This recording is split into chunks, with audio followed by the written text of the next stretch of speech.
A importância do jogo, uma vitória de 3-0 e também a falta que a torcida do Nordeste, a torcida rubro-negra do Nordeste faz aqui, a energia que faz a falta aqui no estádio para mais uma partida dessa, uma vitória dessa. Queria que você analisasse isso e também a falta da torcida rubro-negra aqui no estádio.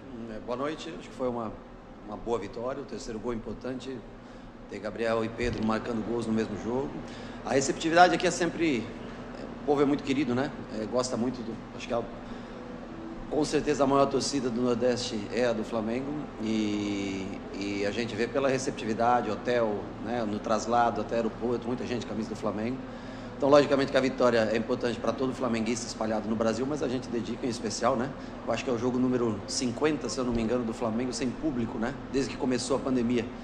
E nós sabemos o quanto faz falta a presença do torcedor, a gente dedica em especial a todos os flamenguistas do Nordeste do país essa vitória. Começando agora as perguntas dos jornalistas. O Lucas Decena, da TV Globo, pergunta: Rogério, depois de mais uma vitória em que o Flamengo foi tão intenso, de 0 a 10, é possível dizer o quanto esse time se aproxima do que você considera o ideal? No futebol, primeiro que eu não teria como dar uma nota.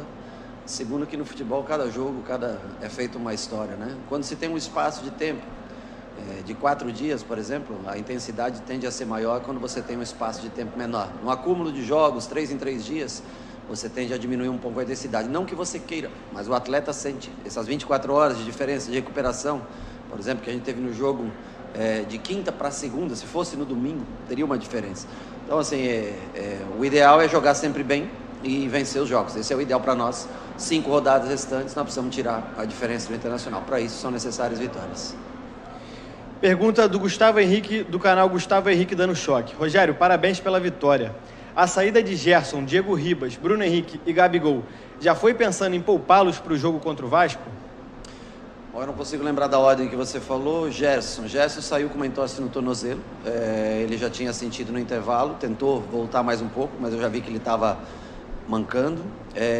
Diego, no momento que eu ia fazer a alteração do Diego, infelizmente o Diego Alves acabou sentindo a lesão. Eu tive que queimar uma segunda substituição que não estava prevista, né?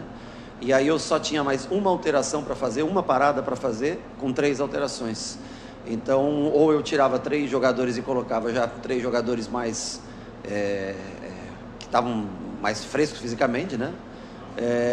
O Diego estava com cartão amarelo no jogo, já é o segundo cartão amarelo dele, já achei um pouquinho cansado. Então eu coloquei o João. Poderia ter segurado um pouco mais os 2 atacantes, na verdade, né? Mas ou eu fazia naquele momento as 3 alterações, ou eu perdia as outras 2 alterações. Por isso eu troquei Bruno Henrique e Gabriel, entrada de Pedro e Vitinho. O Guilherme, da Rádio Bangu, faz 2 perguntas aqui. Rogério, boa noite. Gostaria que você explicasse a entrada do PP como segundo volante e o quanto te preocupa a quantidade de gols perdidos pelo time. É um modo de ver, né?